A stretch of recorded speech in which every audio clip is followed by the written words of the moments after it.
Hello दोस्तों, यदि आप भी क्लास 9 का एनुअल एग्जाम का पेपर 16 मार्च का सामाजिक विज्ञान का पेपर देने वाले हैं तो आपके लिए क्लास काफी महत्वपूर्ण है, क्योंकि अभी के इस क्लास में सोशल साइंस यानी सामाजिक विज्ञान का वायरल सब्जेक्टिव प्रश्न का उत्तर करवाने वाले हैं। फाइनली दोस्तों कल एग्जाम में बिल्कुल 16 मार्च का 100% आप लोग को जो है ये सब्जेक्टिव एग्जाम में आप लोग को रहने वाला है। बिल्कुल दोस्तों मैं आप लोग को जो है सभी प्रश्न का सही सही मैं आप लोग को उत्तर भी बताने वाले हैं। क्या क्या कल आप लोग को सब्जेक्टिव आएगा एग्जाम में, उसका दोस्तों मैं आप लोग को सब्जेक्टिव भी आप लोग को आंसर करवाने वाले हैं। तो लास्ट तक ये वीडियो को आप लोग को देखना है। और दोस्तों इससे पहले दोस्तों आप लोग को वायरल प्रश्न कहां से डाउनलोड करना है ये मैं आप लोग को वीडियो में आगे बताने वाले हैं। ठीक है दोस्तों, यहाँ पर आप लोग को जो है क्लास 9 करना, क्लास 9 का एनुअल एग्जाम का पेपर कल 16 मार्च का यानी सामाजिक विज्ञान का पेपर देने वाले हैं। तो आपके लिए क्लास काफी महत्वपूर्ण है। और दोस्तों आप लोग को जो है इस चैनल पर क्लास 10th का भी तैयारी कराया जाता है, तो फटाफट चैनल को ज्वाइन कर लीजिए। और आप लोग को डिस्क्रिप्शन में व्हाट्सएप का लिंक भी रहा है, फटाफट उसी भी आप लोग ज्वाइन कर लीजिए। ठीक है, यहाँ पर आप लोग को जो है सोशल साइंस में आप लोग को जो विषय कोड 111 रहने वाला है। ठीक है दोस्तों, यहाँ पर आप लोग को जो है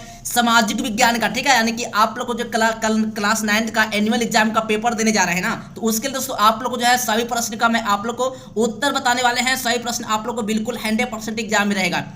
देखिए पहला प्रश्न कि आप लोग के एग्जाम में आएगा कि प्रथम विश्व युद्ध जो तत्कालिक कारण क्या था। चलिए पहला प्रश्न एग्जाम में आप लोग को यही रहने वाला है कि प्रथम विश्व युद्ध का तत्कालिक कारण क्या था। तो दोस्तों यहाँ पर आप लोग को आंसर दिया गया है, तो आप लोग पूरा आंसर का सब्जेक्टिव पूरा याद कर लीजिए और एग्जाम में पूरा आप लोग जाकर सीधे साफ छाप दीजिएगा, ठीक है ना। पूरा देखिए आप लोग एग्जाम में समय अभी बच रहा है, ठीक है, तो आप लोग पूरा सब्जेक्टिव को याद कर लीजिए। एग्जाम में फाइनली बिल्कुल 100% रहेगा। ये आप लोग को सभी आप लोग को VVI प्रश्न है, ठीक है, एग्जाम में 100% रहेगा और यही प्रश्न बिल्कुल आप लोग एग्जाम में रहेगा। ठीक है, प्रथम विश्व युद्ध का तत्कालिक कारण क्या था, ये आप लोग को लिखना है। 2 नंबर का रहेगा, ठीक है ना, 5 नंबर का इसी में मिला हुआ है। ठीक है, चलिए प्रथम विश्व युद्ध का तत्कालिक ऑस्ट्रिया के युवराज आर्कड्यूक फर्डिनेंड की हत्या था, ठीक ना। ये 28 जून 1914 को यानी क्या होता है बोस्निया की राजधानी यानी कि सेराजेवो में उनकी हत्या कर दी गई थी, ठीक ना। ये आप लोग को लिखना है। नेक्स्ट क्वेश्चन देखते हैं, ज्यादा हम लोग पढ़ कर बताएंगे तो यहाँ पर समय ज्यादा लंबा हो जाएगा। ठीक है, बस आप लोग को सब्जेक्टिव में क्या क्या पूछा गया उसी का मैं आप लोग को आंसर लेकर आया हूँ। एग्जाम में 100% यही प्रश्न का आंसर आप लोग को रहेगा, तो पूरा सब्जेक्टिव का आंसर अभी से याद कर लीजिए। ठीक है, चलिए नेक्स्ट क्वेश्चन दूसरा प्रश्न कहता है द्वितीय विश्व युद्ध के किन्हीं 5 परिणामों का उल्लेख करना है।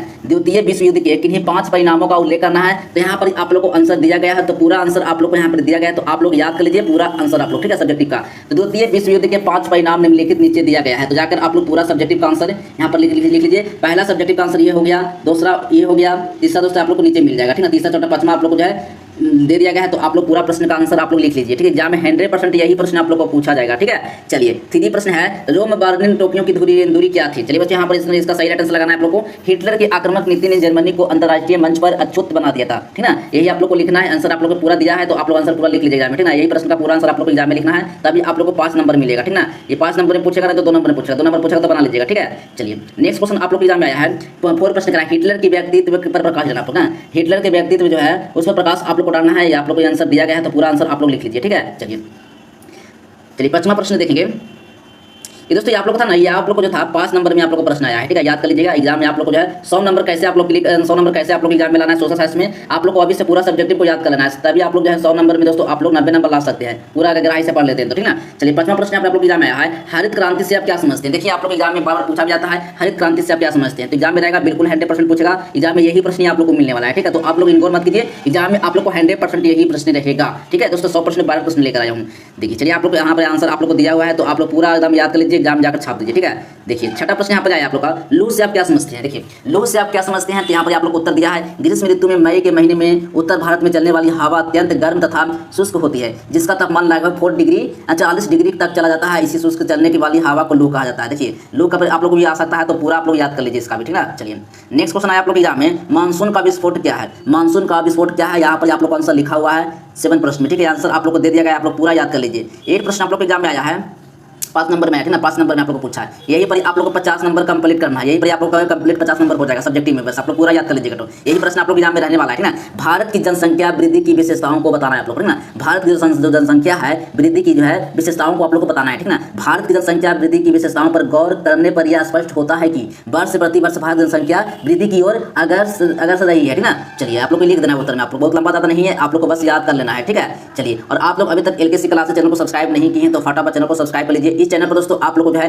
क्लास 10th का बेहतरीन तरीके से आप लोग को तैयारी कराया जाता है। आगे भी आप लोग को एग्जाम तक आप लोग को पूरा सपोर्ट किया जाता है, फुल सपोर्ट किया जाता है। और आगे भी आप लोग को जो है 12 प्रश्न आप लोग को जो है एग्जाम से पहले आप लोग को मिलता रहेगा, ठीक है। तो अभी आप लोग को जो है क्लास 10th का भी चैप्टर बाय चैप्टर से आप लोग को पूरी तरह से मेहनत करवाया जाएगा, ठीक है। तो फटाफट आप लोग चैनल को भी सब्सक्राइब कर लीजिए। अभी आप लोग क्लास 9 का एनुअल एग्जाम यानी वार्षिक परीक्षा दे रहे हैं, इसे भी आप लोग को कंप्लीट करना है, ठीक ना। चलिए तभी आप लोग क्लास 10th के स्टूडेंट कहलाएंगे। तो 9वां प्रश्न आप लोग एग्जाम में आया है, भारत में गरीबी के कारणों का व्याख्या करना है आप लोग को, ठीक है। भारत में जो गरीबी का जो है कारण उसका आप लोग को जो है व्याख्या करना है। 9वां प्रश्न में आप लोग आया है। देखिए 5 नंबर का प्रश्न है, ये आप लोग को याद करना है आप लोग को, ठीक है। चलिए नेक्स्ट क्वेश्चन है यहाँ पर 10वां प्रश्न है, कीटनाशक में किस रासायनिक पदार्थ का प्रयोग होता है। कीटनाशक में हाइड्रोजन साइनाइड या मिथाइल आइसोसाइनेट नामक रासायनिक पदार्थ का प्रयोग होता है। 2 नंबर का प्रश्न है आप लोग को, ठीक है, याद कर लीजिएगा। नेक्स्ट क्वेश्चन क्या कर रहा है, द्वितीय विश्व युद्ध के लिए हिटलर कहाँ तक उत्तरदायित्व था। चलिए आप लोग को लिखना है 5 नंबर का पूछेगा या 2 नंबर का, ठीक ना। चलिए लिख देना आप लोग को। नेक्स्ट क्वेश्चन 12 प्रश्न आप लोग है, एड्स की बीमारी के कारणों को आप लोग को बताना है। एड्स की जो बीमारी है उसके कारण बताना है कि एड्स से क्या होता है, क्या रोग फैलता है, ये आप लोग को लिखना है आप लोग को। 2 नंबर का प्रश्न रहेगा, याद कर लीजिए पूरा आप लोग, ठीक ना। एड्स की बीमारी वायरस को फैला सहमति यौन संबंध यानी कि वंशानुगत दूषित खून चढ़ाने तथा माता के द्वारा उसके बच्चे को होता है, ठीक ना। ये आप लोग को याद करना है। 2 नंबर का प्रश्न रहेगा, पूरा याद करना आप लोग को, ठीक है। चलिए नेक्स्ट क्वेश्चन 13 प्रश्न का, भारत में मानवीय पूंजी निर्माण के विकास का परिचय देना है आप लोग को, ठीक है। चलिए भारत में विकास योजनाओं का अंतिम लक्ष्य देश में मानवीय पूंजी का निर्माण अथवा मानवीय साधनों का विकास करना होता है, ठीक है। पूरा आंसर आप लोग को लिख देना है। इसी तरह से आप लोग एग्जाम में 5 नंबर बिल्कुल आप लोग कंप्लीट हो जाएगा, ठीक है। चलिए दोस्तों यहीं पर आप लोग को जो है सब्जेक्टिव का वीडियो समाप्त होता है। और आप लोग दोस्तों यहाँ पर आप लोग को जो है इसी तरह से 12 ऑब्जेक्टिव का प्रश्न कैसे आप लोग को डाउनलोड करना है, ऑब्जेक्टिव प्लस सब्जेक्टिव दोनों आप लोग कैसे डाउनलोड करना है, चलिए मैं आप लोग को बताता हूँ। सबसे पहले दोस्तों आप लोग को जो है गूगल पर जाना है, ठीक ना। पहला बात तो आप लोग गूगल पर जाना है।